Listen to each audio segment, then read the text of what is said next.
Hi everyone, in today's video I am going to teach you how to log in your account to IC Markets in just a few steps. Okay, so let's get started. So first thing you need to do is you need to go to the IC Markets global website, and it will take you here on this dashboard, and you will see a lot of options here, but all you need to do is go to this button, the client login. Okay, so click that one and it'll take you to the other tab, and you'll see here.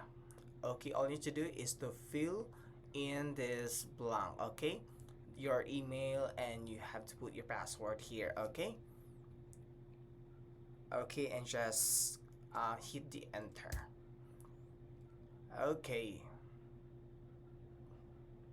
just have to wait for a sec, and okay, it will take you to the IC Markets global dashboard. Okay, you'll see a lot of options here, demo accounts, live accounts, and that's it, guys. I hope you enjoy and you learn from this quick tutorial. So please don't forget to like and subscribe for more quick tutorial in IC Markets Global. Thank you.